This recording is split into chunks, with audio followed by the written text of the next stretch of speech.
మీకు ఈ వీడియో నచ్చినట్లయితే వీడియోని లైక్ చేయండి. సుధాకర్‌కి ఊపిరి ఆడకపోవటంతో కేదార్ పరిగెత్తుకుంటూ వచ్చి ఇన్‌హేలర్ ఇస్తారు. ఇప్పుడు ఎలా ఉంది నాన్న అని అడుగుతూ ఉంటే అప్పుడే కౌశికి పరిగెత్తుకుంటూ అక్కడికి వచ్చి బాబాయ్ ఇప్పుడు ఎలా ఉంది? అంతా ఓకే కదా? అని అడుగుతూ ఉంటుంది. ఇప్పుడు పర్వాలేదమ్మా అని సుధాకర్ అంటాడు. అన్నీ చూసుకోవటానికి నేనున్నాను కదా బాబాయ్! మీరెందుకు ఇలా ఆలోచించి ప్రాణం మీదకి తెచ్చుకుంటారు? అని కౌశికి అంటుంది. కళ్ళ ముందే ఇలా కుప్ప కూలిపోతూ ఉంటే కుటుంబం అంతా కూడా ఇలా బాధపడకుండా ఏం చేయాలి అని సుధాకర్ అంటాడు. గతంలో చేసిన తప్పులన్నింటినీ సరిదిద్దుకోవాలంటే మనం నిజం ఒప్పుకోవాలి మావయ్య. నిజమైతే ఒకే ఒక్కసారి చెప్పేయచ్చు. అదే అబద్ధం అయితే మాటి మాటికి చెప్పాల్సి వస్తూ ఉంటుంది.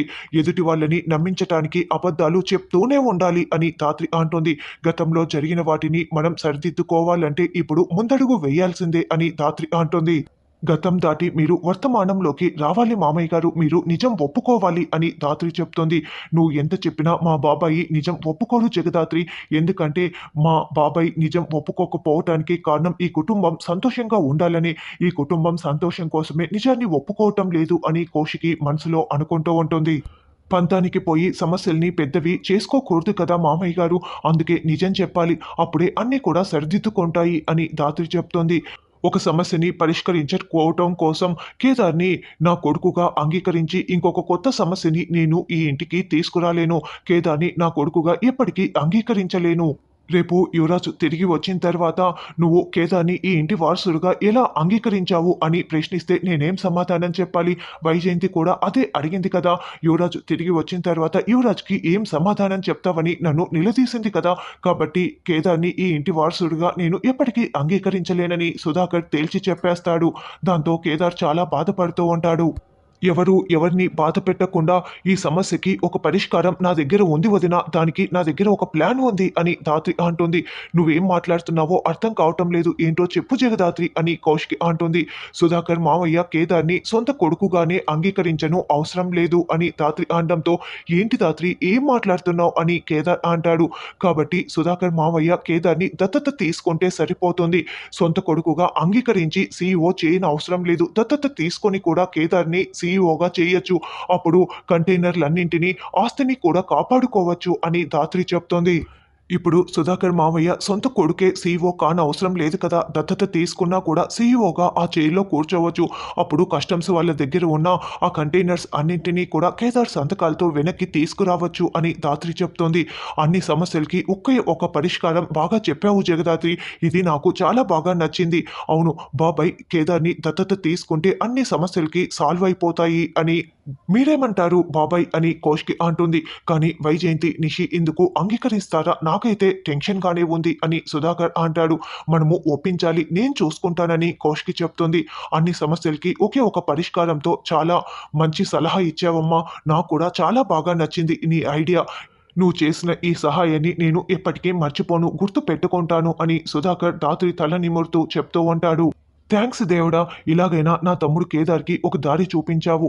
ఈ ఇంటి సొంత కొడుకుగా కాకపోయినా దత్తత కొడుకుగా అయినా ఈ ఇంటి వారసుడిగా కేదార్ ఉంటాడు. ఇదే నాకు చాలు. ఎలాగైనా సరే పిన్ని వాళ్ళని ఒప్పించాలి అని కౌశికి మనసులో అనుకుంటూ పిన్ని పిన్ని అంటూ లోపలికి వస్తూ ఉంటుంది.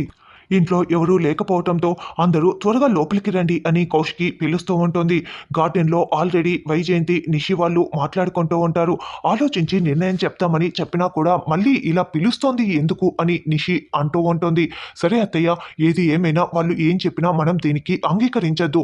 యువరాజ్‌కి విషయం చేరవేశాం కదా! యువరాజ్ ఏం చెప్తాడో తర్వాత మనం ఆ నిర్ణయాన్ని చెప్దాము అని లోపల మనం ఇదే మాట మీద ఉండాలని నిషి అనడంతో అలాగేనని వైజయంతి అంటుంది. మీ నిర్ణయం ఏంటి? ఏం నిర్ణయం తీసుకున్నారని కౌశికి అడుగుతూ ఉంటే, కేదార్‌ని ఈ ఇంటి వారసుడిగా అసలు అంగీకరించే ప్రసక్తే లేదు. సీఈఓ కుర్చీలో కూర్చోటానికి మేము ఒప్పుకోమని ఇందాకే చెప్పాము. ఇప్పుడు కూడా అదే చెప్తున్నాము అని నిషి, వైజయంతి అంటారు. సమయం లేదు, త్వరగా నిర్ణయం తీసుకోవాలని చెప్పాను కదా అని కౌశికి అంటుంది. అమ్మో! అక్క ఇలా మాట్లాడుతోందంటే చాలా గట్టి నిర్ణయమే తీసుకున్నట్లు ఉంది అని కాచిబూచి అనుకుంటూ ఉంటారు. ఇక చాలే ఆపండి వదిన మీ నాటకాలని నిషి అనడంతో, నిషి ఎవరితో ఏం మాట్లాడుతున్నావో అర్థమవుతోందా? ఏంటా మాటలని కేదార్ అంటాడు. ఆస్తి అంతా కూడా ఒక అనామకునికి నీకు అప్పజెప్పాలని భావిస్తున్న స్వార్థపరురాలతో మాట్లాడుతున్నాను అని నిషి అంటోంది. ఈ మాట నువ్వు అన్నావు కాబట్టి నేను వదిలేస్తున్నాను నిషి. వేరొకరు అయ్యుంటే నేను చంపి పారేసి ఉండేదాన్ని అని ధాత్రి అంటే, నువ్వేమో నా కోడలు నిషిని చంపి పారేయి. ఆ జేడీ ఏమో నా కొడుకుని చంపేస్తుంది. ఆస్తి అంతా మీకు ఇష్టం వచ్చిన వాళ్ళకి రాసేసుకోండి అని వైజయంతి ఏడుస్తూ నాటకాలాడుతూ ఉంటుంది. నాకు మీ సంతోషం కంటే ఆస్తే ముఖ్యమని అనుకుంటున్నారా పిన్ని? నువ్వేనా ఇలా మాట్లాడేదని కౌశికి అంటుంది. అవును. నేను మాట్లాడుతున్నది నిజమేనని వైజయంతి అంటే, అసలు యువరాజు గురించి నువ్వు తెలిసే ఇలా మాట్లాడుతున్నావా కౌశికి? యువరాజ్‌కి అన్యాయం చేయాలని కాకపోతే అని కమలాకర్ అంటాడు. పిన్ని కంటే ఏమీ తెలియక మాట్లాడుతోందని అనుకోవచ్చు. బిజినెస్ గురించి తెలిసి కూడా మీరు కూడా ఇలా మాట్లాడుతున్నారు ఏంటి బాబాయ్ అని కౌశికి నిలదీస్తూ ఉంటుంది. అసలు బిజినెస్‌కి ఇలాంటి సమస్య వచ్చి ఉండేదే కాదు. కావాలని మీరే ఈ సమస్యని తీసుకువచ్చినట్లు ఉన్నారు వదినా అని నిషి కౌశికిని నిందిస్తూ ఉంటుంది.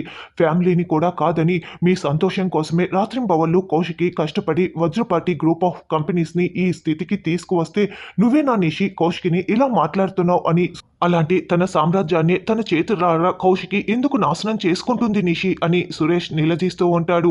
కౌశికి అలా నాశనం ఎందుకు చేసుకుంటుంది? నాశనం అయిపోతుంది అని మమ్మల్నందరినీ కూడా భయపెట్టి ఇదిగో ఈ అనామకునికి ఈ కేదార్‌కి ఆస్తంతా కూడా రాయిచ్చేద్దాం అనుకుంటోందని వైజయంతి అంటోంది.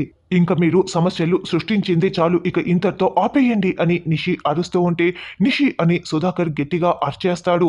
ఇప్పుడు నువ్వు కౌశికిని అనాల్సిన మాటలన్నీ అయిపోయి ఉంటే చెప్పు. ఇప్పుడు నేను మాట్లాడతాను. లేకుంటే సైలెంట్‌గా ఉంటానని సుధాకర్ అంటాడు. అంటే ఏందిబ్బా? మేము కూడా కౌశికిని తప్పు పడుతున్నాం అంటున్నావా అని వైజయంతి అంటే, కోపంలో, ఆవేశంలో మీరు ఏం మాట్లాడుతున్నారో మీకే తెలియకుండా మాట్లాడుతున్నారు. డబ్బు, ఆస్తే ముఖ్యమని కౌశికి అనుకొని ఉంటే, కౌశికి ముందు ఈరోజు మీరంతా ఇలా నిలబడి మాట్లాడే అర్హత కోల్పోయి ఉండేవాళ్ళు. నేను దీనికోసం ఒక నిర్ణయం ఆల్రెడీ తీసేసుకున్నాను. నేను కేదార్‌ని దత్తత తీసుకుందాం అనుకుంటున్నాను అని సుధాకర్ చెప్పగానే వైజయంతి ఏంది బా నువ్వు మాట్లాడేది అనేంటి ఏమన్నారు మావయ్య అని నిషి అడుగుతూ ఉంటుంది. మీకందరికీ సరిగ్గా వినపడినట్లు ఉంది. నేను కేదార్‌ని దత్తత తీసుకుందామని అనుకుంటున్నాను. ఇదే నా నిర్ణయం అని సుధాకర్ తేల్చి చెప్పేయటంతో ధాత్రి, కేదార్ ఒకరిని ఒకరు చూసుకుంటూ చాలా చాలా సంతోషపడుతూ ఉంటాడు. ఏంది బా నువ్వేనా? నీ నోరుతోనేనా ఈ మాటలు మాట్లాడుతున్నది? అని వైజయంతి అంటే పిన్ని ఒకసారి బాబాయ్ చెప్పే మాటలు పూర్తిగా వినండని కౌశికి అంటుంది. లేదు బా నువ్వు నా కళ్ళలోకి చూసి సూటిగా చూసి ఈ మాటలు మాట్లాడు. నువ్వు మాట్లాడడం లేదు. వీళ్ళందరూ నీ చేత ఇలా మాట్లాడిస్తున్నారు కదా! నిజం చెప్పు బా అని వైజయంతి అంటే వినడానికి కష్టంగా ఉన్నా, కటువుగా ఉన్నా ఇది నా నిర్ణయమే వైజయంతి. నేను కేదార్‌ని దత్తత తీసుకుందాం అనుకుంటున్నాను. ఇదే నా నిర్ణయం అని సుధాకర్ తేల్చి చెప్పేస్తాడు. లేదు నేను అనుకున్నదే నిజమైపోయింది. నాకు నా కొడుక్కి అన్యాయం చేసి వీడిని వారసుడిగా ప్రకటిస్తున్నావు. ఆస్తంతా వీడికి అప్పచెప్తున్నావు. అంతే కదా! అంతే కదా! అని వైజయంతి ఏడుస్తూ ఉంటుంది. వెంటనే నిషి కేదార్ దగ్గరికి వచ్చి షర్టు పట్టుకొని యువరాజు లేని సమయం చూసి యువరాజు స్థానాన్ని నువ్వు కొట్టేయాలని చూస్తున్నావు కదా, ఆస్తినంతా కొట్టేయాలని చూస్తున్నావు కదా అని నిషి అరుస్తూ షర్టు పట్టుకొని లాగుతూ నిలదీస్తూ ఉంటుంది. నిషి ఒక్కసారి నేను చెప్పేది విను అని కేదార్ చెప్తూ ఉంటాడు. ఏంట్రా నువ్వు చెప్పేది నేను వినేది అని నిషి ఇంకా షర్టు పట్టుకొని లాగుతూ ఉంటుంది. వెంటనే ధాత్రి అక్కడికి వచ్చి నిషి చెంప పగలగొట్టడంతో నిషి కుర్చీ దగ్గరికి వచ్చి పడిపోయి ఉంటుంది. నన్నే కొడతావా అని నిషి అరుస్తూ ఉంటుంది. బావంటే తండ్రితో సమానం అంటాడు. అటువంటి కేదార్ షర్టు పట్టుకొని నువ్వు ఇష్టం వచ్చినట్లు మాట్లాడతావా? కొట్టి ఊరుకున్నందుకు సంతోషించు అని ఇలా చేసినందుకు నీ ప్రాణాలు తీసేయాలి. ముందు మేం చెప్తున్నది పూర్తిగా విను. మధ్యలో ఏంటి ఇదంతా కూడా అని ధాత్రి నిషికి వార్నింగ్ ఇస్తుంది. అమ్మి ఇందాక 50 కోట్ల నష్టం మీరు భరిస్తారా అని అడిగావు కదా! మా వాటాలో నుంచి 50 కోట్లు తీసేసుకో అని వైజయంతి అంటుంది. ఇది 50 కోట్లకు సంబంధించింది కాదు పిన్ని. ఇది పరువుకు సంబంధించింది. దత్తత తీసుకోవటం తప్పిస్తే వేరే దారి ఏదీ లేదు అని కౌశికి అనడంతో సరే వదిన మీరన్నట్లే దత్తత తీసుకోండి. కానీ కేదార్‌ని కాదు, బయటి వాళ్ళని ఎవరినైనా చూసి దత్తత తీసుకోండని నిషి అంటుంది.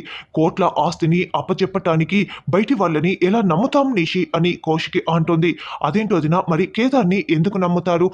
మోసం చేసి పోడన్న గ్యారంటీ ఏంటి అని నిషి అంటే, కేదార్ మన అందరి ప్రేమ కోసం ఇక్కడే ఉన్నాడు. ఆస్తి కోసం ఇక్కడికి రాలేదని మీరు ఎప్పుడు తెలుసుకుంటారు అని కౌశికి మనసులో అనుకుంటూ ఉంటుంది. కేదార్‌కి ఆస్తి మీద ఆశ లేదు. కేదార్‌కి అయినా కూడా ఈ ఆస్తిలో వాటా రాదు. యువరాజ్‌కి ఎటువంటి అన్యాయం కూడా జరగదు. కేవలం ఈ ఇంటి వారసుడిగా కేదార్‌కి గుర్తింపు మాత్రమే దక్కుతుంది అని కౌశికి నచ్చచెప్తూ ఉంటుంది. అన్నయ్య తొందరపడి ఆవేశంలో నిర్ణయం తీసుకోకు, ఇంకొకసారి ఆలోచించు అని కమలాకర్ అంటే, అన్నీ ఆలోచించి ఈ నిర్ణయం తీసుకున్నాను. రేపు ఉదయమే దత్తత కార్యక్రమం జరుగుతుంది. కేదార్ ఈ ఇంటి వారసుడిగా గుర్తింపబడతాడు అని సుధాకర్ చెప్పి వెళ్ళిపోవటంతో ఇక ధాత్రి, కేదార్, కౌశికి చాలా చాలా సంతోషపడుతూ ఉంటారు. ఇక కేదార్ ధాత్రిని హగ్ చేసుకొని ఏడుస్తూ ఉంటే, ఏడవకు కేదార్ అని ధాత్రి ఓదారుస్తూ ఉంటుంది. ఏడవని ధాత్రి, చిన్నప్పటి నుంచి దాచుకున్న కన్నీళ్ళన్నీ కూడా ఇలా ఆనంద బాష్పాలుగా బయటికి రావాలి. రేపటి నుంచి నన్ను వజ్రపాటి ఇంటి వారసుడిగా అందరూ గుర్తిస్తారు. నాకు కూడా ఒక గుర్తింపు వస్తోంది ధాత్రి, వస్తోంది అని కేదార్ అంటుంటే ధాత్రి కూడా ఏడుస్తూ ఉంటుంది. నన్ను ఏడవద్దని నువ్వెందుకు ఏడుస్తున్నావు ధాత్రి అని అంటే, ఏమో నాకు తెలీదు, నువ్వు ఏడుస్తుంటే నాకు ఏడుపు వస్తోందని ధాత్రి చెప్తోంది. ధాత్రి, రేపటి నుంచి నన్ను ఎవరూ కూడా అనాథ అని పిలవరు ధాత్రి, నాకు ఇంటి పేరు వస్తోంది ధాత్రి అని కేదార్ సంతోషపడుతూ ఉంటే, ఇదంతా కూడా నీ వల్లే ధాత్రి, నీ వల్లే. నువ్వు ఎప్పుడైతే నా చెయ్యి పట్టుకొని ముందుకు నడిపిస్తూ ఉన్నావో నీ వల్లే ఇదంతా జరిగింది. నేను ఎంత అదృష్టం చేసుకున్నానో నీలాంటిది నాకు భార్యగా వచ్చింది. నువ్వు నాకు అండగా ఉన్నావని కేదార్ అంటాడు. నీకోసం నేను ఎన్నిసార్లైనా కూడా కింద పడతాను, లేస్తాను కేదార్. నీ సంతోషమే నాకు కావాలని ధాత్రి అంటుంది. అయినా ఏ రోజైతే నువ్వు నా రక్తం పంచుకు పుట్టిన కొడుకు అని సుధాకర్ మామయ్య ఒప్పుకుంటాడో అప్పుడే మనం పూర్తి గెలుపు సాధించినట్లు అని ధాత్రి అంటుంది. దీనివల్ల మనకు ఇంకో లాభం కూడా ఉంది కేదార్. నేను అనుకున్నది నిజమైతే ఈ పాటికే నిషి యువరాజ్కి విషయం చేరేసి ఉంటుంది అని ధాత్రి ఇక్కడ కేదార్తో చెప్తూ ఉంటే, ఆల్రెడీ నిషి, వైజయంతి గార్డెన్లోకి వచ్చి యువరాజ్కి అసలు విషయం చెప్పేస్తారు. రేపు ఉదయమే కేదార్ని దత్తత తీసుకుంటున్నారంట, మేము ఎంత చెప్పినా వినట్లేదు అని ఇద్దరు చెప్తూ ఉంటే, ఆ కేదార్ గారిని వారసుడిగా అంగీకరించి నెత్తిన ఎక్కించుకుంటున్నాడా? అసలు నేను బ్రతికి ఉండగా అది జరగదు. నేను చచ్చిన తర్వాతే వాడిని వారసుడిగా ఒప్పుకోవాలి. కానీ మీరేమీ భయపడకండి. ఆ దత్తత కార్యక్రమాన్ని ఏదో ఒక విధంగా ప్లాన్ చేసి నేను ఆపటానికి అక్కడికి వస్తాను అని యువరాజ్ చెప్పి ఫోన్ పెట్టేస్తాడు. నా గెస్ కరెక్ట్ అయితే రేపు యువరాజ్ ఇక్కడికి వస్తాడని ధాత్రి చెప్తోంది.